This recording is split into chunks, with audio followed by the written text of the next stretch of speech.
ഒരു യുദ്ധം അവിടെ നടക്കും. ഹർമജദ്ദൂൻ, ബൈബിൾ ഓൾഡ് ടെസ്റ്റിമണിയിലും ആ പേരുണ്ട്, ഹർമജദ്ദൂൻ. ബിബ്ലിക്കലാണ്. അത് ഇമാം മഹദിയുടെ നേതൃത്വത്തിലുള്ള മുസ്ലിങ്ങളും ബനുൽ അസ്ഫറും തമ്മിലുള്ള യുദ്ധമായിരിക്കും. ഞാൻ അങ്ങോട്ടൊക്കെ പോകല്ല. ബനുൽ അസ്ഫർ മീൻസ് മഞ്ഞ വെള്ള മുഖമുള്ളവർ, വെസ്റ്റേൺസ്, യൂറോപ്യൻസ്. അതിൽ ഈ വെസ്റ്റേൺസ് മുസ്ലിങ്ങളെ ചതിക്കും എന്നൊക്കെയാണ് ഹദീസ്. ഞാൻ ആ ഹദീസിന്റെ ലാസ്റ്റ് ഭാഗം മാത്രം പറയാം. അങ്ങനെ ഹർമജദ്ദൂൻ യുദ്ധം ഇങ്ങനെ സ്വഹീഹ് ബുഖാരി സ്വഹീഹ് മുസ്ലിമിന്റെ ഹദീസാണ്. ഹർമജദ്ദൂൻ യുദ്ധം കൊടുമ്പിരിക്കൊള്ളവേ ഫയൻസിലോ ഈസ ഇബ്നു മറിയം മസീഹുല്ലാഹി ഈസ അലൈഹിസ്സലാം ഇറങ്ങി വരും. നമ്മൾ ഈ ഫേസ്ബുക്കിലും പത്രത്തിലും ചാനലിലൊക്കെ Gaza, Palestine, Jordan, Middle East എന്നൊക്കെ കേൾക്കുമ്പോൾ നമ്മൾ അതിന്റെ പൊളിറ്റിക്കൽ നറേഷൻ അല്ല ആലോചിക്കേണ്ടത്. അതിനൊരു തിയോളജിക്കൽ, എസ്കറ്റോളജിക്കൽ, ഒരു മതവിശ്വാസപരമായ, പരലോക വിശ്വാസ സംബന്ധിയായ ഒരു തലം കൂടി അവിടെയുണ്ട്. ഫയൻസിലോ ഈസ ഇബ്നു മറിയം മസീഹുല്ലാഹി ഈസ അലൈഹിസ്സലാം ഇറങ്ങി വരും. എവിടെയാണ് നമ്മുടെ വിഷയം കിടക്കുന്നത്? എവിടെ ഇറങ്ങി വരിക? ഇന്ദൽ മിനാറത്തിൽ ബൈദാഇ ശർഖിയ്യ ദിമഷ്ക ഫീ മിഹർവദതൈൻ വാലിയൻ കഫൈഹി അലാ അജ്നിഹതി മലക്കൈൻ ഇദാ റഅസഹു ഖതറ വഇദാ റഫഅഹു തഹദ്ദറ മിൻഹു ജുബാനുൻ കല്ലുലു. സ്വഹീഹ് മുസ്ലിം. ഡമസ്കസ് പട്ടണത്തിന്റെ കിഴക്ക് ഭാഗത്തുള്ള ജുമുഅ മസ്ജിദിന്റെ വെളുത്ത മിനാരത്തിന്റെ ചുവട്ടിൽ മസീഹുല്ലാഹി ഈസാ അലൈഹിസ്സലാം ഇറങ്ങി വരും. ഇതൊക്കെ കേവലം ഒരു പ്രവചനാണോ? ഫയൻസിലോ ഈസ ഇബ്നു മറിയം വിശുദ്ധ ഖുർആൻ കഴിഞ്ഞാൽ എന്നാണ് നമ്മൾ പറയല്. അതൊരു മലയാളത്തിന്റെ ഒരു മര്യാദ ഭാഷയാണ്. സ്വഹീഹ് ബുഖാരി, സ്വഹീഹ് മുസ്ലിം, ഇത് രണ്ടും അല്ലെങ്കിൽ സിഹാഹു സിത്ത നിഷേധിക്കുന്നത് ഖുർആൻ നിഷേധിക്കുന്നതിന് തുല്യമാണ്. ഖുർആൻ നിഷേധിക്കുന്നത് ഹദീസ് നിഷേധിക്കുന്നതിന് തുല്യമാണ്. രണ്ടും മുതലാസിമാനിയാണ്. നമ്മുടെ നാടൻ പ്രയോഗമാണ് ഖുർആൻ കഴിഞ്ഞാൽ ബുഖാരി. ഒരു മര്യാദയുടെ സംസാരമാണത്. വിശദീകരണം നോക്കിയാൽ എല്ലാം ഒന്നൊന്നിനെ ബലപ്പെടുത്തുന്ന, ഒന്ന് മുഹസ്സിസും മറ്റേത് മുഹസ്സസും. ഞാൻ സങ്കീർണമാക്കുകയല്ല, എല്ലാം ഒന്ന് തന്നെയാണ് അതിന്റെ ആശയത്തിൽ. ഫയൻസിലോ ഈസ ഇബ്നു മറിയം എവിടെ? ഇന്ദൽ മിനാറത്തിൽ ബൈദാ, വെള്ള മിനാരത്തിന്റെ ചുവട്ടിൽ, ശർഖിയ്യ ദിമഷ്ക, ദമസ്കസ് നഗരത്തിന്റെ കിഴക്ക് ഭാഗത്തുള്ള ജുമുഅത്ത് പള്ളിയുടെ വെള്ള മിനാരത്തിന്റെ ചുവട്ടിൽ മസീഹുല്ലാഹി ഈസ ഇറങ്ങി വരും. ലൈവ് റിപ്പോർട്ടിംഗ് എന്ന പോലെയാണ് പറയുന്നത്. ഫീ മിഹർവദതൈനി, ഇളകിയാടുന്ന രണ്ട് മേൽവസ്ത്രങ്ങളുമായി, ചായം പൂശിയ രണ്ട് കുപ്പായങ്ങളുമായി, വാലിയൻ കഫൈഹി, ഇറങ്ങി വരുന്ന ആ ഷേപ്പ് മസീഹുല്ലയുടെ രണ്ട് കൈയും ഊന്നിയിട്ടായിരിക്കും. അല അജ്നിഹതി മലക്കൈൻ, രണ്ട് മലക്കിന്റെ രണ്ട് ചിറകിന്മേൽ ഊന്നിക്കൊണ്ടായിരിക്കും ഇറങ്ങി വരിക. ആ ഇറങ്ങി വരുന്നതിന്റെ ആ ലാൻഡിങ്ങിനെ കുറിച്ച് പറയുകയാണ്. ഇദാ റഅസഹു ഖതറ, താഴെ വന്നിങ് ഇറങ്ങുമ്പോ, തല കുലുങ്ങുമ്പോ ജലഗണങ്ങൾ തെറിച്ച് വീഴും. വൈദാ റഫഅഹു, സ്വീകരിക്കാൻ വന്ന ആളുകളെ നോക്കാൻ തല പൊക്കിയാലോ, തഹദ്ദറ മിൻഹു ജുബാനുൻ കല്ലുലു, മുത്തുമണികൾ എന്ന പോലെ ജനഗണങ്ങൾ വീണ്ടും നാനാഭാഗത്തേക്ക് പ്രസരിക്കുമെന്ന് സാധിക്കുൽ വഅദുൽ അമീനായ മുഹമ്മദ് റസൂലുള്ളാഹി സ്വല്ലല്ലാഹു അലൈഹി വസല്ലം. പിന്നെ ശക്തി പോയി സ്വല്ലല്ലാഹു അലൈഹി വസല്ലം. ഈ ഹദീസിൽ എന്താ ഇത്ര വലിയ പുതുമയെന്നറിയാം? ഒരുപാട് ചിന്തിക്കാനുണ്ട്. ഒന്ന്, ഇന്ന് നമ്മൾ പറയുകയാണ് അമേരിക്കയുടെ ക്യാപിറ്റലായ വാഷിംഗ്ടണിൽ ലോക ഇസ്ലാമിന്റെ ആസ്ഥാനം വരുന്ന പറഞ്ഞാൽ, എന്ന് ഞാൻ പറയോ എന്നുള്ളത് വേറെ വിഷയത്തിന് പറയുകയാണ്. എന്ന് പറഞ്ഞാൽ എന്നേക്കാളും വലിയ വിഡ്ഢി ഈ ലോകത്തില്ല നിങ്ങൾ പറയില്ലേ? ചൈനയുടെ ക്യാപിറ്റലായ ബീജിംഗ് ആയിരിക്കും ഒരു 50 കൊല്ലം കഴിഞ്ഞാൽ ലോക ഇസ്ലാമിന്റെ ആസ്ഥാനം എന്ന് പറഞ്ഞാൽ എന്നെക്കാളും വിഡ്ഢി ലോകത്തില്ല നിങ്ങൾ പറയൂലേ? പറയണമല്ലോ. എന്നാൽ അതിന് തുല്യമാണ് എന്ത് അറിയോ? ദമസ്കസിന്റെ കിഴക്ക് ഭാഗത്ത് ജുമുഅ പള്ളി വന്നിട്ട് വെളുത്ത മിനാരത്തിന്റെ ചുവട്ടിലായിരിക്കും മസീഹ് ലാൻഡ് ചെയ്യുക എന്ന് പറഞ്ഞാൽ അതുപോലുള്ള ഒരു സംസാരമാണ്. ഒരു വിശ്വാസത്തിന്റെ നേതാവിൽ ലാൻഡ് ചെയ്യുക എവിടെയാ? എന്റെ പടച്ചതമ്പുരാൻ, നിങ്ങൾ എന്നെ തീരെ ഉള്ളു തുറന്ന് ശ്രദ്ധിക്കുന്നില്ലല്ലോ. എന്താണ് റബ്ബേ ഞാൻ പറയേണ്ടത്? ഒരു ലോക നേതാവ് എവിടെയാ ലാൻഡ് ചെയ്യുക? ഇപ്പൊ ഒരു പ്രൈം മിനിസ്റ്റർ, പ്രസിഡന്റ്, മുഖ്യമന്ത്രി, ഇല്ലെ ലോക നേതാവ് ഹെലികോപ്റ്ററിൽ ലാൻഡ് ചെയ്യുന്നതാണ്, ചാർട്ടേഡ് ഫ്ലൈറ്റിൽ ലാൻഡ് ചെയ്യുന്നതാണ്. ഏറ്റവും പ്രിഫേർഡ് ആയിട്ടുള്ള കേന്ദ്രം അതായിരിക്കും. ഏറ്റവും സേഫ്റ്റിയുള്ള നാടായിരിക്കും അല്ലെ? സേഫ്റ്റി വേണ്ടേ? ലോക മുസ്ലിങ്ങൾക്ക് ഏറ്റവും സേഫ്റ്റിയുള്ള നാടായത് കൊണ്ടാണല്ലോ, ഉണ്ടാകുന്ന നാടായത് കൊണ്ടാണല്ലോ മസീഹ് അവിടെ ലാൻഡ് ചെയ്യാൻ പോകുന്നത്. അപ്പൊ കുറച്ചു കാലം കഴിഞ്ഞാൽ സിറിയ ലോക മുസ്ലിങ്ങളുടെ ഏറ്റവും സേഫ് മണ്ണായി മാറും. സിറിയയുടെ ക്യാപിറ്റലാണ് ഡമസ്കസ്. ഡമസ്കസിന്റെ അറബിയാണ് ദിമഷ്ക്. ഇത് പറയുമ്പോൾ ഡമസ്കസിൽ ഇസ്ലാം എത്തിയിട്ടില്ല. ഡമസ്കസ് അന്ന് സിറിയ, ഇന്ന് സിറിയ എന്ന് പറയുന്ന പ്രദേശത്തിന്റെ അന്നത്തെ അറബ് പേര് ഷാം എന്നാണ്. ഷാം അന്ന് ബൈസന്റൈൻ സാമ്രാജ്യത്തിന്റെ കൊമേഴ്ഷ്യൽ സിറ്റിയാണ്, വാണിജ്യ നഗരമാണ്. റോമാ സാമ്രാജ്യത്തിന്റെ വാണിജ്യ നഗരമാണെന്ന് ഷാം. ആൾക്കാർ കച്ചവടത്തിന് പോകുന്ന പ്രദേശമാണ്. അന്നത്തെ റോമാ സാമ്രാജ്യത്തിന്റെ ഭാഗമാണ്. ഹെറാക്ലീസിന്റെ ഹിർക്കലിന്റെ നാടാണ്. അന്നത് നസാറ മണ്ണാണ്. ഇന്ന് എന്താണോ റോമിലെ വത്തിക്കാൻ, ഇന്ന് എന്താണോ വത്തിക്കാൻ സിറ്റി, ആ സ്ഥാനത്ത് നിൽക്കുന്ന സിറ്റിയാണ് അന്ന് ദിമഷ്ക്. ആ ഡമസ്കസിനെ കുറിച്ചാണ് പറയുന്നത്. ആ ഡമസ്കസ് നാളെ ഈസാ അലൈഹിസ്സലാമിനെ സ്വീകരിക്കും. സഹാബികൾ വിശ്വസിക്കുന്നു മാത്രമല്ല, കുറെ കാലം കഴിഞ്ഞപ്പോൾ ഡമസ്കസിൽ ഇസ്ലാം എത്തി. മുസ്ലിങ്ങൾ സിറിയ കീഴ്പ്പെടുത്തി. അധികം വൈകിയില്ല, സയ്യിദന ഉമർ ഇബ്നുൽ ഖത്താബിന്റെ കാലത്ത് തന്നെ. പിന്നീട് എന്നിട്ടും പതിറ്റാണ്ടുകൾക്ക് ശേഷമാണ് സിറിയയുടെ ക്യാപിറ്റലായ ഡമസ്കസിൽ അമവിയാക്കൾ ജുമാ പള്ളി കെട്ടുന്നത്. ഉമർ തങ്ങളുടെ കാലത്തും അവിടെ ജുമാഅത്ത് പള്ളിയില്ല. അമവിയ ഖിലാഫത്തിന്റെ കാലത്താണ് അവിടെ ജുമാഅത്ത് പള്ളി വരുന്നത്. ജുമാഅത്ത് പള്ളിയുടെ കിഴക്ക് ഭാഗത്ത് അന്നുമുണ്ട് വെളുത്ത മിനാരം, ഇന്നുമുണ്ട് വെളുത്ത മിനാരം. നാളെ ഉണ്ടാകും എന്നുള്ള അതിവാദമൊന്നും എനിക്കില്ല. പക്ഷെ മസീഹുല്ലാഹി ഇറങ്ങുമ്പോൾ ഉണ്ടാകും. എല്ലാ ആഭ്യന്തര യുദ്ധവും, എല്ലാ ബോംബിങ്ങും, എല്ലാ ഹൈഡ്രജൻ ബോംബും, എല്ലാ കെമിക്കൽ ബോംബും, എല്ലാ അട്ടിമറിയും, എല്ലാ ബഷാറുൽ അസദും, എല്ലാ പുതിയ ചങ്ങാതിയും ഒക്കെ വന്നിട്ടും ഈ സിറിയയുടെ, ഈ ജുമാഅത്ത് പള്ളിയുടെ കിഴക്ക് ഭാഗത്തുള്ള വെളുത്ത മിനാരം സേഫാണ്. നാളെ ഉണ്ടാകുമെന്ന് പറയുന്നില്ല. പൊളിഞ്ഞാൽ മറ്റന്നാൾ വേറെ വരുമായിരിക്കും. പക്ഷെ ഇത് സംഭവിച്ചിട്ടുണ്ട്. ആ വെള്ള മിനാരത്തിന്റെ ചുവട്ടിൽ മസീഹുല്ലാഹി ഈസാ ഇറങ്ങി വരും. നമുക്ക് സമാധാനം ഉണ്ടാകണം. ബൈത്തുൽ മഖ്ദസിലേക്ക് റാലി പോകും, ജാഥ പോകും. എന്നിട്ടോ അവിടെ സയ്യിദന ഇമാമുൽ മഹ്ദി സുബ്ഹി നിസ്കാരത്തിന് നേതൃത്വം കൊടുക്കാൻ നിൽക്കുന്ന സമയത്തായിരിക്കും മസീഹുല്ലാഹി ഈസാ അലൈഹിസ്സലാം മസ്ജിദുൽ അഖ്സയിൽ എത്തുന്നത്. ഇതൊക്കെ ഹദീസാണ്, സ്വഹീഹായ ഹദീസാണ്. ഇമാം മഹദി എന്നൊക്കെ പറയുമ്പോൾ നമ്മൾ വേറെ കാര്യം കൂടി ചിന്തിക്കണം. ഇന്ന് കേരളത്തിൽ ഏറ്റവും മിസ്യൂസ് ചെയ്യപ്പെടുന്ന ഒരു പേര് കൂടിയാണ് മഹദി. എനിക്ക് തോന്നുന്നത് കേരളത്തിൽ ആകെ ലിസ്റ്റിട്ടുള്ള ഒരു 100 മഹദി എന്ന് ജീവിക്കുന്നുണ്ടാവും, 50 കഞ്ചാവ് അടിക്കുന്നുണ്ടാവും. ഇന്ന് കേരളത്തിൽ ഏറ്റവും മിനിമം ഞാനാണ് മഹദി എന്ന് പറഞ്ഞിട്ട്, എന്റെ ഷെയ്ഖാണ് മഹദി എന്ന് പറഞ്ഞിട്ട് ഒരു 100 ആളുണ്ടാവും. ഒരു പക്ഷേ അതിൽ നല്ലൊരു ശതമാനവും ഇന്ന് നിലവിൽ കഞ്ചാവ് അടിക്കുന്നുണ്ടാവും. ഇന്ന് ലോകത്ത് ഏറ്റവും മഹദി ഉള്ളത് ഇറാനിലാണ്. വേറെ വലിയൊരു മഹദി ഉണ്ട്. 2026 26 ഡിസംബർ 31 രാത്രി 11:59 മക്കയിൽ വരുന്ന വ്യക്തി എന്ന് പൂജിക്കപ്പെടുന്ന ഒരു മഹദി ഉണ്ട് ലണ്ടനിൽ. നമ്മൾ അറിയാഞ്ഞിട്ടാണ്. ഈ മനുഷ്യന്മാരെ ബ്രെയിന് എലി കരണ്ട് പോവാന്ന് പറയുന്നുണ്ട് ഞങ്ങളുടെ നാട്ടിൽ. എനിക്കൊന്ന് പെരിച്ചാഴി കരണ്ട് പോവാൻ. അൽറ ചാനലിനെ കുറച്ച് ചാനലുണ്ട്. ഏതെങ്കിലും സഹോദരനോ സഹോദരി അതൊക്കെ ഫോളോവേഴ്സ് ആണെങ്കിൽ സംസം വെള്ളത്തിൽ മുങ്ങിക്കുളിച്ചിട്ട് കയറി വരണം. ആ ജാതി വെട്ടിത്തങ്ങളാണ് പറയുന്നത്. യൂനുസ് അൽ ഗോഹർ ഷാ ഒരു പുതിയൊരു ചങ്ങാതിയാണ്. അയാളെ ഗുരുവാണ് റിയാസ് അൽ ഗോഹർ ഷാ. പാകിസ്ഥാനിന് പെണ്ണും കഞ്ചാവുമായിട്ട് നാട്ടുകാർ അടിച്ചോടിച്ചതാണ്. നാട് വിട്ടതാണ് ലണ്ടനിലേക്ക്. 2005 മറ്റോ, വർഷം കൃത്യം ഞാൻ ഓർക്കുന്നില്ല, കൊല ചെയ്യപ്പെട്ടു. എങ്ങനെയെന്ന് അറിയില്ല, തിരോധാനം ചെയ്യപ്പെട്ടു. ആ കഞ്ചാവ് അടിയനെ കുറിച്ചാണ് പറയുന്നത്. 2026 ആ റിയാസ് അൽ ഗോഹർ പുനരുജ്ജീവിപ്പിക്കപ്പെടും, പുനരാനയനം കൊള്ളും മക്കയിൽ. അതായിരിക്കും മഹദി. ഇത് നിലാവിലുണ്ട് ആ റിയാസ് അൽ ഗോഹർ ഷായുടെ ചിത്രം. ഇതൊക്കെയാണ് 2025 എഡ്യൂക്കേറ്റഡ് ആയ, എല്ലാ ഭാഷ അറിയുന്ന, ടെക്നോളജി അറിയുന്ന അഭ്യസ്ത വിദ്യന്മാരുടെ മഹദി പ്രേമം. ഇതൊന്നും സാധാരണക്കാർ നമ്മൾ പറയുന്ന ഒരു കൂട്ടരുണ്ടല്ലോ, ഓരോന്നുമല്ല ഇതിലുള്ളത്.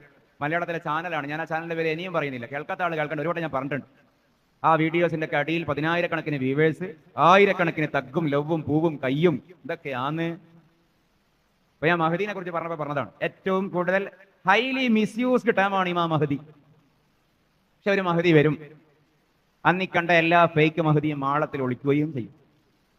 മഹദി വരും. മഹദി ഇല്ല എന്ന് പറയുന്ന മൗലവിയുണ്ട് കേരളത്തിൽ. അദ്ദേഹം മൗലവിയാണോ അല്ല എനിക്കറിയില്ല. മഹദി ഫേക്കാണെന്ന് പറയാൻ വേണ്ടി മാത്രം വായ തുറക്കുന്ന ഒരാളുമുണ്ട്. ഞാൻ പരാക്ഷേപം പൊതുവെ നടത്തില്ല, അതുകൊണ്ടാണ് പേരൊഴിവാക്കുന്നത്. ആശയമാണ് നമ്മുടെ വിഷയം. മഹദി വരും. എല്ലാം മഹദിയാണെന്ന് പറയുന്ന വല്ലാണ്ടുള്ള വാദവും തെറ്റാണ്. മഹദിയെ ഇല്ല എന്നുള്ള ഇല്ലാണ്ടാക്കുന്ന വാദവും തെറ്റാണ്. വല്ലാണ്ടും ആവണ്ട, ഇല്ലാണ്ടും ആവണ്ട, നടു നിന്നാ മതി. മധ്യമ മതമാണ് ദീനുൽ ഇസ്ലാം. അപ്പൊ എന്താ നമ്മുടെ വിഷയം? ഇമാം മഹദി ഇമാമത്ത് നിൽക്കാ നേരായിരിക്കും മസീഹുല്ലാഹി വരുന്നത്. അപ്പൊ മഹദി ഇമാം ബേക്കോട്ടേക്ക് ഇങ്ങനെ വരാൻ നോക്കും. ഈസാ അലൈഹി ഇസ്ലാം വന്നല്ലോ. അല്ലാഹുവിന്റെ റസൂൽ പറയുകയാണ്, ഈസാ അലൈഹി ഇസ്ലാം പറയും, ലക ഉഖീമത്തിസ് സ്വലാ, ഇത് നിങ്ങൾക്ക് വേണ്ടി ഇഖാമത്ത് കൊടുക്കപ്പെട്ട സുബ്ഹിയാണ്, അതുകൊണ്ട് നിങ്ങൾ തന്നെ ഇമാമത്ത് നിൽക്ക്. അല്ലാഹുവിന്റെ റസൂൽ പറയുകയാണ്, മിന്നല്ലദീ യുസല്ലി ഖൽഫഹു ഈസാ ഇബ്നു മറിയം, ഈസാ ഇബ്നു മറിയം മഅ്മൂമായി നിൽക്കുന്ന ഇമാം എന്റെ ഉമ്മത്തിൽപ്പെട്ട വ്യക്തിയാണെന്ന് മുഹമ്മദ് റസൂലുള്ളാഹി സ്വല്ലല്ലാഹു അലൈഹി വസല്ലം. ഇത് പാകിസ്ഥാനി കഞ്ചാവി അല്ല, അത് സയ്യിദുനാ ഇമാമുൽ മഹ്ദി ആയിരിക്കും റളിയല്ലാഹു അൻഹു. ആ കാലത്ത് ഈ പറയുന്ന എല്ലാ മുസ്ലിങ്ങളെ ആശയപരമായി ലോകത്ത് നിന്ന് വംശനാശപ്പെടുത്താൻ ശ്രമിക്കുന്ന ആൾക്കാരൊക്കെ ദജ്ജാലിന്റെ പിന്നാലെയായിരിക്കും, മുഴുവനും വിഭാടനം ചെയ്യപ്പെടും എന്ന് സയ്യിദുനാ മുഹമ്മദ് റസൂലുള്ളാഹി സ്വല്ലല്ലാഹു. അവിടെ എത്തും ഇത്. നിങ്ങളെ കുറച്ച് ആലോചിക്കാനാണ് ഞാൻ ഈ ഭാഗം പറയുന്നത്. ഒറ്റ കാര്യം കൂടി ആലോചിച്ച് നോക്കൂ. വിശ്വാസത്തിന്റെ തെളിവും കൂടി നടുകൂടി വരണല്ലോ. നിങ്ങൾ പറ, ഈ 1500 കൊല്ലം ലോകം നമ്മൾ നിരീക്ഷിച്ചാൽ, ഒന്ന് മനസ്സ് തുറന്ന് കേൾക്ക്, ഈ പറയുന്ന പ്രദേശത്തിന്റെ പ്രസക്തി ചരിത്രത്തിൽ എപ്പോഴെങ്കിലും ഇല്ലാതായിട്ടുണ്ടോ? അള്ളാന്റെ റസൂല് പറഞ്ഞ എല്ലാ അന്ത്യനാളിന്റെ അടയാളം എവിടെയാ? ഈ പറയുന്ന സിറിയ, ജോർദാന്, പലസ്തീന്, സൗദി അറേബ്യ, മിഡിൽ ഈസ്റ്റ് ആണ്. ദജ്ജാൽ വരും അവിടെ, യജൂജ് മൗജൂജ് അവിടെ, ദാബത്തുൽ അർള് അവിടെ, മസീഹുല്ലാഹി ഈസാ അലൈഹിസ്സലാം അവിടെ, മഹ്ദി ഇമാം അവിടെ, ഹർമജദൂൻ അവിടെ, എല്ലാം അവിടെയാണ്. പക്ഷെ ഇന്ന് ലോകത്ത്, എന്നും ലോകത്ത് ആ നാടിനോളം പ്രസക്തമായ വേറെ ഏതെങ്കിലും നാടുണ്ടായിട്ടുണ്ടോ? ശരിക്കും ആലോചിച്ച് നോക്കൂ. ഇപ്പൊ ലോകത്തിന്റെ പടിഞ്ഞാറ് എന്താണ് അമേരിക്ക, കിഴക്കേ എന്താണ് റഷ്യ, നടുവാണ് ചൈന. ഈ മൂന്ന് കൂട്ടർക്കും ഞങ്ങളും ഭൂമിയിലുണ്ടെന്ന് കാണിക്കാൻ എങ്ങോട്ടേക്ക് വരണം? മിഡിൽ ഈസ്റ്റിലേക്ക് വരണം. അമേരിക്കക്കാർക്ക് ഞാളാണ് സൂപ്പർന്ന് കാണിക്കാൻ റസൂലുള്ള പറഞ്ഞ മണ്ണിലേക്ക് വരണം. റഷ്യക്കാർക്കും ഇവിടത്തേക്ക് വരണം. ചൈനക്കാർക്കും ഇവിടത്തേക്ക് വരണം. ഇതൊന്നും വെറുതെ അല്ല.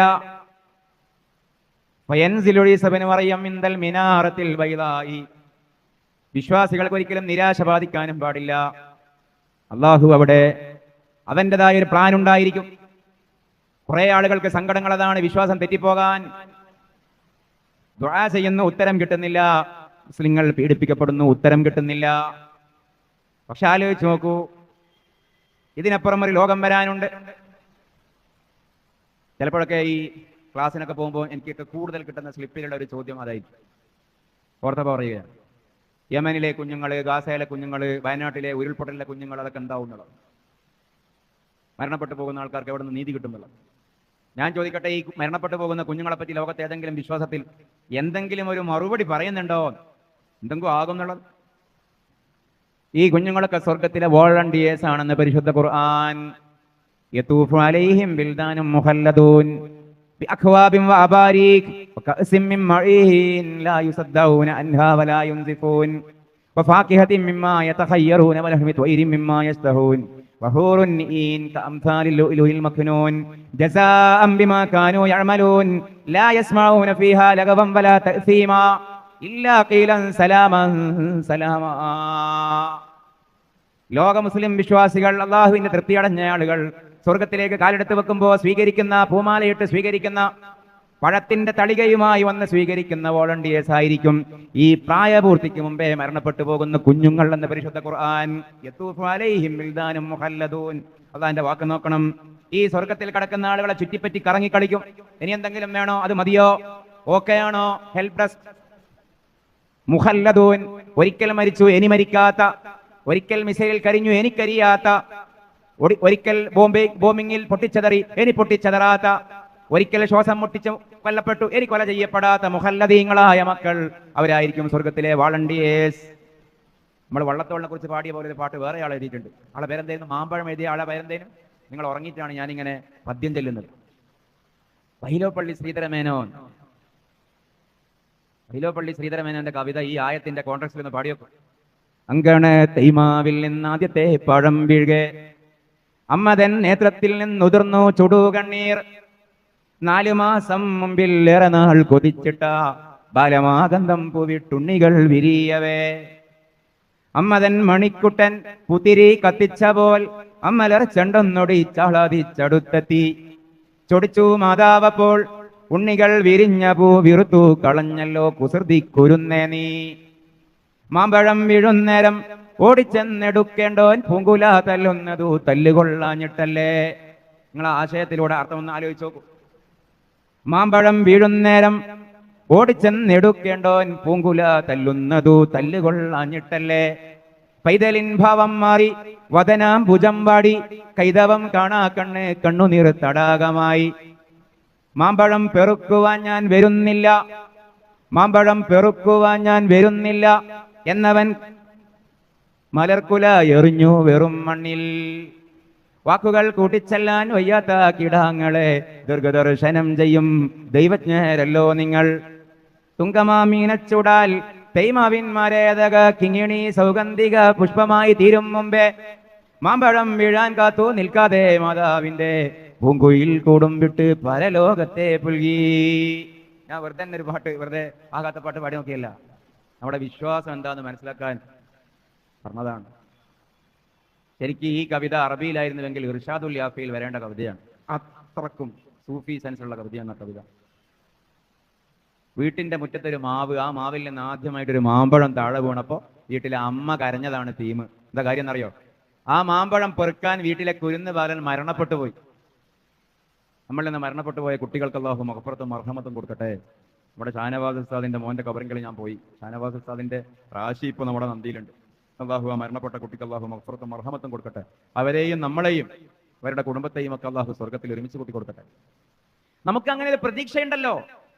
വൈലോപ്പള്ളിയുടെ ഭാവന തീരുന്നിടത്താണ് ഖുർആന്റെ വാചകം ആരംഭിക്കുന്നത്. ഉണ്ണിമാങ്ങയായ കാലത്ത് വീട്ടിലെ കുഞ്ഞുമോൻ ഒരു കൊളുന്ത് ഉണ്ണിമാങ്ങ പറിച്ച് മാതാവിന്റെ അരികിലെത്തിയതാണ്. വൈലോപ്പള്ളിയുടെ പാട്ടിൽ അതാണ് തീം. അങ്കണ തൈമാവിൽ നിന്ന് ആദ്യത്തെ പഴം വീഴുക. ഇത് പാട്ട് കേൾക്കുന്ന സെൻസല്ല, സൂഫി സെൻസിൽ കേൾക്ക്. അമ്മതൻ നേത്രത്തിൽ നിന്ന് ഉതിർന്നു ചുടുകണ്ണീർ. ആ മാമ്പഴം അവകാശമില്ലാതെ മുറ്റത്തിങ്ങനെ നിൽക്കുന്ന കണ്ടപ്പോ അമ്മയുടെ കണ്ണിൽ നിന്ന് കണ്ണുനീര് താഴോട്ട് ഉരുണ്ടുരുണ്ടു കൂടി. തുണ്ടിന്റെ കുണ്ടിൽ കണ്ണുനീരിന്റെ ഉപ്പിച്ച. എന്താ വിഷയം? 4 മാസം മുമ്പ് ഏറെ നാൾ കൊതിച്ചിട്ട ബാലമാ ഗന്ധം പൂവി തുണ്ണികൾ വിരിയവേ. 4 മാസം മുമ്പ് ഒരുപാട് കാലം കാത്തിരുന്നിട്ട് ആദ്യമായിട്ട് പൂത്തതാണ് മാവ്. ആ മാവിലെ പൂമ്പൊടി ഉണ്ണിമാങ്ങയായ കാലത്ത് അമ്മലർ ചെണ്ടൊന്നൊടിച്ചാഹ്ലാദിച്ചിട്ട് ആ കുരുന്ന് പൂത്തിരി കത്തിച്ച പോലെ ചിരിക്കൊടുക്കയായി കുസൃതി കൊടുക്കയായി വീട്ടിലെ കുഞ്ഞിമോൻ അമ്മയുടെ അരികിലെത്തിയതാണ്. ഒരു കൊളുന്തും പറിച്ചിട്ട് നോക്കമ്മ എന്ന് പറഞ്ഞിട്ട്. പക്ഷേ മകൻ കരുതിയ റെസ്പോൺസ് അല്ല അമ്മ കൊടുത്തത്. ചൊടിച്ചു മാതാവപ്പോൾ. മാതാവിനത് ഇഷ്ടമായില്ല. കാരണം മാതാവ് എന്താ ചിന്തിച്ചറിയോ? മാതാവ് ചിന്തിച്ചത്, ഈ കൊളുന്ത് നീ പറിച്ചു കളഞ്ഞല്ലോ, ഇത്രയും കാത്തിരുന്ന കൊളുന്തല്ലേ, ഇത് നിനക്ക് തന്നെയല്ലേ തിന്നാനുള്ളത്. മാമ്പഴം വീഴുന്നേരം ഓടിച്ചെന്ന് എടുക്കേണ്ടവൻ 4 മാസം കഴിഞ്ഞിട്ട് പഴുത്തിട്ട് താഴെ വീണാൽ അതെടുക്കണ്ട നീ. ഈ ചില്ല പൊട്ടിച്ച് ഉണ്ണിമാങ്ങയുമായി വരുന്നത് നല്ല തല്ല് കൊള്ളാഞ്ഞിട്ടല്ലേ, ചന്തിക്ക് നല്ല അടി കിട്ടാഞ്ഞിട്ടല്ലേ. ഇതാണ് അമ്മാന്റെ പ്രതികരണം. ചെറിയ കുഞ്ഞു മോന ആകെ തളർന്നുപോയി. പൈതലിൻ ഭാവം മാറി, 14 ഭുജം വാടി, മുഖക്കാകെ വാടി, ഭാവൊക്കെ മാറി, പാവത്താനായി, കൈതവം കാണാ കണ്ണ്, കണ്ണ് നിർത്ത് അടാകായി, കണ്ണൊക്കെ നിറഞ്ഞു തുളുമ്പി. കുറുമ്പുള്ള ആൺകുട്ടിയാണ്. ആ കുട്ടി എന്താക്കി? അമ്മ സ്വീകരിക്കാത്തതിനെ ചൊല്ലി ആ മാമ്പഴം മാങ്കുല ഉണ്ണിമാങ്ങാന്റെ കൊല മണ്ണിലേക്ക് ഒരറ്റേറ്. മാമ്പഴം പെറുക്കാൻ ഞാൻ വരുന്നില്ല. 4 മാസം കഴിഞ്ഞിട്ട് ഇത് പഴുത്ത് പാകാവുന്നല്ല നിങ്ങൾ പറയുന്നത്. ഞാൻ വരുന്നില്ല അത് പെറുക്കാൻ, എനിക്ക് ഇതും വേണ്ട എന്ന് പറഞ്ഞത് മണ്ണിലെറിഞ്ഞിട്ട് അകത്തേക്ക് ഓടി. എല്ലാ കവിന്റെ ഉള്ളിലും ഒരു സൂഫിയുണ്ട്. ഇനി വൈലോപ്പള്ളി എന്താ പറയുന്നത്? വാക്കുകൾ കൂട്ടിച്ചെല്ലാൻ വയ്യാത്ത കിടാങ്ങളെ. അവിടെയും ഒരു ഹദീസ് ഉണ്ട് കേട്ടോ. വാക്കുകൾ കൂട്ടിച്ചെല്ലാൻ വയ്യാത്ത കിടാങ്ങളെ, ഒരു വാക്കിന് മറുവാക്ക് വെച്ച് പൂർണ്ണവാക്യം പറയാൻ ഇനിയും പറ്റാത്ത വിശുദ്ധന്മാരായ കുട്ടികളെ, ദീർഘദർശനം ചെയ്യും ദൈവജ്ഞരല്ലോ നിങ്ങൾ. ഇനി വരുന്ന കാര്യവും കാലേ കൂട്ടി ക്രാന്തദർശിത്വം ചെയ്യാൻ സാധ്യമാകുന്ന വിധം പ്രവാചകന്മാരാണോ നിങ്ങൾ? കുരുന്ന മനസ്സിൽ പിള്ള മനസ്സിൽ കള്ളമില്ല. കുല്ലു മൗലൂദിൻ യൂലദു അലൽ ഫിത്ര. എല്ലാ കുരുന്നുകളും നൈസർഗിക പ്രകൃതത്തിന്മേൽ പറക്കുന്നവരാണ്. ഇപ്പറഞ്ഞ വാക്ക് അച്ചട്ടം പുലർന്നു. തുങ്കമാ മീനച്ചുടാൽ തൈമാവിൻ മരതക കിങ്ങിണി സൗഗന്ധിക പുഷ്പമായി തീരും മുമ്പേ. മീനത്തിലൊക്കെയാണല്ലോ വെയിലേറ്റത്. കുമ്പവും മീനും വെയിൽ കൊള്ളുമ്പോഴാണല്ലോ മാങ്ങ പഴുക്കുക. അങ്ങനെയൊക്കെ ഈ സ്വർണ്ണ നിറമായ നിധികുംഭം പോൽ മാമ്പഴം പഴുത്തു കൊടുക്കുന്നതിന് മുമ്പേ മാമ്പഴം വീഴാൻ കാത്തു നിൽക്കാതെ മാതാവിന്റെ പൂങ്കുയിൽ കൂടും വിട്ട് പരലോകത്തെ പോകും. ഖബറിന്റെ ഉള്ളിലായി കുഞ്ഞിമോൻ. എന്ത് ചെയ്യും? ഞാൻ ആരെയും ചെറുതാക്കുകയല്ല. വൈലോപ്പള്ളിയുടെ ഭാവന അവിടെ തീർന്നു. ഇനി വൈലോപ്പള്ളിക്ക് കവിതയില്ല. വൈലോപ്പള്ളിക്ക് എനിക്ക് കവിതയില്ല. കുടീരത്തിന്റെ അകത്ത് ഉറങ്ങുന്ന കുട്ടിയെ ഓർത്ത് കുടീരത്തിന്റെ മൺകൂടിന്റെ മുകളിൽ പോയി ഈ വീണ മാമ്പഴം വെച്ച് കരയുന്ന അമ്മയെ കുറിച്ച് പരിതപിക്കാനല്ലാതെ വൈലോപ്പള്ളിക്ക് ഇനി ഭാവനയില്ല. അത് വൈലോപ്പള്ളിയുടെ ചെറുപ്പമല്ല. അവിടെ ഇങ്ങനെ ഒരു ഭാവന വേദഭാവനയാണ്, ഖുർആനിക ഭാവനയാണ്, ഖുർആനിക വിശ്വാസമാണ്. ആ കുരുന്ന് ഈ മാതാവിനെയും കാത്ത് സ്വർഗത്തിന്റെ ഉമ്മറപ്പടിയിൽ ഉണ്ടാകും എന്ന് പറയാൻ വൈലോപ്പള്ളിക്ക് തത്വസംഹിതയില്ല. ഖുർആന് തത്വസംഹിതയുണ്ട്. യതൂഫു അലൈഹിം വിൽദാനും മുഖല്ലദൂ. ഒരിക്കൽ മരിച്ച ഈ കുട്ടി ഇനി മരിക്കാത്ത നിലയിൽ നിങ്ങളെയും കാത്ത് അവിടെ ഉണ്ടാകുമെന്ന് പരിശുദ്ധ ഖുർആൻ. ഏതാ വലിയ ഭാവന? ഏതാണ് വലിയ സമാധാനത്തിന്റെ പ്രത്യയശാസ്ത്രം? ഒന്നിൽ കണ്ണീരിൽ തീരുന്നു, മറ്റൊന്ന് കണ്ണീര് പുഞ്ചിരിയിൽ കലാശിക്കുന്നു. ക്യാൻസർ പിടിച്ചുപോയി കുട്ടി. പള്ളിന്റെ പിരിവിന് ചെന്നപ്പോ മുതലാളിന്റെ വക. ഇത്രയും കാലം ദാനം തുറമം ചെയ്തല്ലേ, പക്ഷെ ഇനി ചെയ്യുന്നില്ല. എന്താ ചെയ്തിട്ട് എന്താ ഇപ്പൊ കാര്യം കിട്ടിയ? വിശ്വാസം ദുർബലമാവുകയാണ്. പക്ഷെ ഒരിക്കലും അതല്ലായി. കണ്ടതിനപ്പുറം ഇനിയുമുണ്ട്, അനുഭവിച്ചതിനപ്പുറം ഇനിയുമുണ്ട്. അതാണ് വരാൻ പോകുന്ന ലോകം. കുല്ലു മാ ഹുവ ആത്തിൻ ഖരീബുൻ. അല്ലാഹുവിന്റെ റസൂൽ പറയുകയാണ്, കുല്ലു മാ ഹുവ ആത്തിൻ ഖരീബുൻ, കുല്ലു മാ ഹുവ ആത്തിൻ ഖരീബുൻ. വരുന്നതെല്ലാം ഇപ്പൊ വരും, അധികം വൈകില്ല. നിങ്ങൾ കാണാനിരിക്കുകയാണ്, മരണത്തോടെ മനസ്സിലാക്കാനിരിക്കുകയാണ്. മരണത്തെക്കുറിച്ച് പറയുമ്പോഴും പറയേണ്ടി വരും. ആത്മാവുണ്ടെന്ന്, പരലോകമുണ്ടെന്ന്, അന്യഗ്രഹ ജീവികളുണ്ടെന്ന്, മലായികത്തുണ്ടെന്ന്. നമ്മൾ കണ്ടതല്ല, അതിനേക്കാൾ ഏറെ കാണാത്തതാണ് ലോകത്തുള്ളതെന്ന് എല്ലാതരം സയൻസുകളും പറയുന്ന ഒരു കാലത്ത് അള്ളാഹുവിന്റെ റസൂലിന്റെ ഈ വാക്കിന്റെ മൂർച്ച എത്ര വലുതാണ്. കുല്ലു മാ ഹുവാ ആതിൻ ഖരീബ്, വരുന്നത് മുഴുവനും പെടുന്നതിന് വരാൻ പോകുന്നു. ഒന്നും ഐതിഹ്യമല്ല, ഒന്നും ഊഹമല്ല, കേവല സങ്കല്പങ്ങളല്ല, വരിക തന്നെ ചെയ്യും. അതുകൊണ്ട് ഞാൻ ചുരുക്കട്ടെ, നമ്മുടെ വിശ്വാസത്തിന്റെ കാര്യത്തിൽ ആത്മവിശ്വാസം ഉണ്ടാകണം. ആർക്കോ വേണ്ടി വിശ്വസിക്കരുത്, എന്തിനോ വേണ്ടി വിശ്വസിക്കരുത്, ഒരു വഴിപാട് പോലെ വിശ്വസിക്കരുത്. ഉപ്പ മുസ്ലിമാണ്, ഉമ്മ മുസ്ലിമാണ്, റേഷൻ കാർഡിൽ മുസ്ലിം പേരാണ്, ഐഡന്റിറ്റി കാർഡിൽ ഒരു അറബ് പേരാണ്, തൽക്കാലം മാറാനും വയ്യ, ഒരു പള്ളി മഹല്ല് ജമാഅത്തിന്റെ ഭാഗവുമാണ് എന്ന് കരുതി ഒരു ജാതിവാല് കൊണ്ട് നടക്കുന്ന പോലെ കൊണ്ട് നടക്കേണ്ട ഏർപ്പാടിന്റെ പേരല്ല ദീനുൽ ഇസ്ലാം. ആനുകൂല്യം കിട്ടാൻ പേരിന്റെ കൂടെ വാല് പോലെ കൊണ്ട് നടക്കേണ്ട ജാതിവാലല്ല ഇസ്ലാം. ഇസ്ലാം എന്ന് പറയുന്നത് പേരുണ്ടെങ്കിലും പേരില്ലെങ്കിലും, ആനുകൂല്യം കിട്ടിയാലും ഇല്ലെങ്കിലും ബോധ്യമുള്ള ഒരു വിശ്വാസമാണ്, ഉറപ്പുള്ള ഒരു വിശ്വാസമാണ്. അതാണ് റസൂലുള്ളാഹിന്റെ മാതൃക. ഉറപ്പാണ്, ബോധ്യമാണ്. പിടിക്കാൻ കിങ്കരന്മാരിതാ മുമ്പിലെത്തുമ്പോഴും എന്തൊരു ആത്മവിശ്വാസം. ഉംറക്ക് പോയവർക്കറിയാം, ഹജ്ജിന് പോയവർക്കറിയാം, പോകാത്തവർക്ക് ഉടൻ പോകാനും പോയവർക്ക് ആവർത്തിച്ച് പോകാനും സർവശക്തനായ അള്ളാഹു തൗഫീഖ് പ്രദാനം ചെയ്യട്ടെ. മക്കയിൽ മദീനയിൽ നൂറുകണക്കിന് കാഴ്ചകളുള്ള കൂട്ടത്തിൽ ഒരേ സമയം കണ്ണീരും കൗതുകവും ഉള്ള ഒരു കാഴ്ചയുണ്ട്. ഗാർ ഹിറ, മറ്റൊന്ന് ഗാർ സൗർ. സൗർ ഗുഹയിലേക്ക് നോക്കണമെങ്കിൽ തല ഇങ്ങനെ കുത്തനെ പിടിച്ചു നോക്കണം. ചെങ്കുത്തായ മലയുടെ മുകളിൽ 5 ദിവസമാണ് ഹിജറ പോകുമ്പോ പുണ്യനബി അതിന്റെ അകത്ത് പാർത്തത്. 5 ദിവസം. ആ കഥയല്ല എന്റെ വിഷയം. ഒരുവിധം ആരോഗ്യമുള്ളവർക്ക് മാത്രം കയറിപ്പറ്റാൻ പറ്റും വിധം ചുരം കയറിപ്പോകുന്ന പോലെ കയറിപ്പോകേണ്ട ഗാർ സൗർ എന്ന് പറയുന്ന ഒരു മനുഷ്യനും ഒരു കൂട്ടാളിക്കും കഷ്ടപ്പെട്ട് ബന്ധപ്പെട്ട് ഇരിക്കാൻ മാത്രം വിശാലമുള്ള ഒരു പൊത്ത്, ഒരു മലപ്പൊത്ത്. ആ മലപ്പൊത്തിന്റെ അകത്തിരിക്കുകയാണ് അല്ലാഹുവിന്റെ റസൂലും സഹാബിയും സിദ്ദീഖ് തങ്ങളും.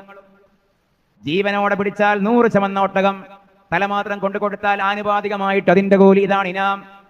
സുറാഖ തെക്ക് പോയി, വേറെയാള് വടക്ക് പോയി, കിങ്കരന്മാർ മക്ക മുഴുവനും പരതുകയാണ്. പുണ്യ നബിയെ പിടിക്കണം. ഒന്നുകിൽ ഉടലോടെ പിടിക്കണം, അല്ലെങ്കിൽ ഉടലിൽ തലയില്ലാതെ പിടിക്കണം. പിടിച്ചേ അടങ്ങൂ, വാശിയാണ്. ആലോചിച്ച് നോക്കണം. മിനിറ്റുകൾ മണിക്കൂറുകൾ ബന്ധപ്പെട്ട് കയറിയാൽ മാത്രം എത്തുന്ന ഹിറയുടെ എല്ലാ ഗാർ സൗറിന്റെ ഉള്ളിലും അതിന്റെ തൊട്ടു മുമ്പിലും അവരെത്തി. എങ്ങനെയെങ്കിലും പിടിക്കണം. ഉമയ്യത്ത് ബിൻ ഖലഫ് മക്കയിൽ കൊമ്പനാണ്, വമ്പനാണ്, ധീരനാണ്. കിങ്കരന്മാർ ഒരുപാടുള്ള വലിയ പോക്കിരിയാണ്. ഉമയ്യത്തും സംഘവും ഈ ഗുഹയുടെ നേരെ മുമ്പിലെത്തി. ഒന്ന് താഴെ നോക്കിയാൽ കയ്യോടെ പിടികൂടാൻ കഴിയും. അള്ളാന്റെ ഹബീബിനെയും ഹബീബിന്റെ ഹബീബിനെയും രണ്ടുപേരെയും പിടികൂടാൻ കഴിയും. സിദ്ദീഖിനെയും പുണ്യനബിയെയും പിടികൂടാൻ കഴിയും. പുണ്യനബിക്ക് ബേജാറില്ല, സാഹിബുൽ വഹീന് ബേജാറില്ല. പക്ഷേ സാഹിബുൽ വഹീന്റെ സാഹിബിന് മാനുഷികമായ ആദി വന്നു. എന്താണ് ആദി? എന്നെ പിടിക്കുമോ എന്നുള്ളതല്ല, എന്റെ സ്വത്ത് നശിച്ചു പോകുമോ എന്നുള്ളതുമല്ല. എന്റെ കൂടെയുള്ള അള്ളാന്റെ ഹബീബിനെ എങ്ങാനും പിടിച്ചാൽ ഈ വെളിച്ചം കെട്ടുപോകില്ലേ? ഇവരെങ്ങാനും അള്ളാന്റെ നബിയെ താഴെ നോക്കിയാൽ നമ്മൾ പെട്ടില്ലേ? പക്ഷേ പ്രകൃതി പോലും അസാധാരണമായ പ്രതിഭാസങ്ങൾ പണിതിട്ടു. മാടപ്രാവ് വന്ന് മുട്ടയിട്ടു, എട്ടുകാലി വന്ന് വല നെയ്തു. അവിടെ പക്ഷികൾ കലപില ശബ്ദം കൂടി. ഉമയ്യത്ത് ബിൻ ഖലഫിന് തോന്നി, ഈ 8 കാലി വല നെയ്ത മാടപ്രാവ് വന്ന് മുട്ടയിട്ട ഈ പൊത്തിനകത്ത് മനുഷ്യരുണ്ടാകുമോ? രക്ഷപ്പെട്ടു. പക്ഷേ രക്ഷപ്പെടുന്നതിന്റെ മുമ്പ് തലയൊന്ന് താഴെ നോക്കിയാൽ രണ്ടുപേരും കൺമുമ്പിൽ കാണുന്ന ആ സന്ദർഭം. സിദ്ദീഖ് തങ്ങൾ ബേജാറായപ്പോൾ അല്ലാഹുവിന്റെ റസൂലിന്റെ വാക്ക് ഇത് പറയാനാണ് ഞാൻ ഇത്രയും മെനക്കെട്ടത്. മാ ലന്നുക ബിഥിനൈനി, മാ ലന്നുക ബിഥിനൈനി, സിദ്ദീഖേ മാ ലന്നുക ബിഥിനൈനി വസാലിഫഹുമുല്ലാഹ്. മൂന്നാമൻ അല്ലാഹു ആയ 2 പേരെ കുറിച്ച് നീ എന്തേ വിചാരിച്ചേക്കുന്നത് സിദ്ദീഖേ? മൂന്നാമൻ അല്ലാഹു ആയ 2 പേരെ കുറിച്ച് നീ എന്തിനെ ബേജാറാകുന്നത് സിദ്ദീഖേ? ഞാനും നീയും 2 ആളാണെന്നാണോ നിന്റെ വിചാരം? നമ്മൾ 2 ആണ്, പക്ഷേ നമ്മുടെ മൂന്നാമൻ നമ്മൾ കാണാതെ നമ്മളെ കാണുന്ന അല്ലാഹു ആണ്. ഇവിടെ വാസ്തവത്തിൽ ആരെയാണ് സമാധാനിപ്പിക്കേണ്ടത്? സിദ്ദീഖ് തങ്ങൾ റസൂലുള്ളാഹിനെയാണ് സമാധാനിപ്പിക്കേണ്ടത്. കാരണം ഉമയ്യത്ത് ബിൻ ഖലഫും സംഘവും പിടിച്ചാലും സിദ്ദീഖ് റളിയല്ലാഹു അൻഹുവിനെ ഒന്നും ചെയ്യൂല. കാരണം സിദ്ദീഖ് റളിയല്ലാഹു അൻഹു മക്കയിലുള്ള ഹോൾസെയിൽ കോമൺ ബിസിനസ് പാർട്ണറാണ്. ഒരുപാട് ഖുറൈശികളുമായിട്ട് പാർട്ണർഷിപ്പുള്ള വ്യവസായ ഭീമനാണ് അന്ന് സിദ്ദീഖ് റളിയല്ലാഹു. 1 ലക്ഷം മുക്കിയ പൊന്ന നാണയത്തിന്റെ മുതലാളിയായിരുന്നു അന്ന് സിദ്ദീഖ് റളിയല്ലാഹു. അംർ ബിൻ ഹിഷാമാണ് പാർട്ണർ, അബൂജഹൽ. ഞാൻ നേരത്തെ പറഞ്ഞ ഷാമെന്ന് ചുവന്ന ഒട്ടകങ്ങളെ മൊത്തം കൊണ്ടുവന്ന് മക്കയിൽ ഹോൾസെയിൽ ഡീലർ, റീറ്റെയിൽ അല്ല. ചുവന്ന ഒട്ടകം എന്ന് പറഞ്ഞാൽ ഇന്നത്തെ ഏറ്റവും നല്ല കാർ ഏതാ? ബൊഗാട്ടിയോ? കുട്ടികൾ പറ, റോൾസ് റോയ്സോ? ആ സ്ഥാനത്തുള്ള സാധനമാണ് ചുവന്ന ഒട്ടകം. അതിന്റെ ഹോൾസെയിൽ ഡീലർ. ഒന്നും ചെയ്യൂല പിടിച്ചാൽ. റസൂലുള്ളാഹിനെയാണ് അവർ തേടി വന്നത്. പക്ഷേ റസൂലുള്ളാഹി സിദ്ദീഖ് തങ്ങളെയാണ് സാന്ത്വനിപ്പിക്കുന്നത്. സിദ്ദീഖ് തങ്ങൾ റസൂലുള്ളാഹിനെ അല്ല. മാ ലന്നുക ബിഥിനൈൻ, സിദ്ദീഖേ നിങ്ങൾക്ക് ടെൻഷൻ ഉണ്ടല്ലേ? വല്ലാത്തൊരു കഥ സിദ്ദീഖേ, നിങ്ങൾക്ക് ടെൻഷൻ ആകുന്നുണ്ടല്ലേ, ബേജാറാകുന്നുണ്ടല്ലേ? മാ ലന്നുക ബിഥിനൈൻ, 2 പേരെ കുറിച്ച് നീ എന്തേ വിചാരിച്ചത്? 2 പേരെ മൂന്നാമനാക്കുന്ന മൂന്നാമൻ അള്ളയായിരിക്കെ. എന്തൊരു കഷ്ടമാണ് സിദ്ദീഖ് എന്ന് സാദിഖുൽ വഅദുൽ അമീനായ മുഹമ്മദ് റസൂലുള്ളാഹി സ്വല്ലല്ലാഹു അലൈഹി വസല്ലം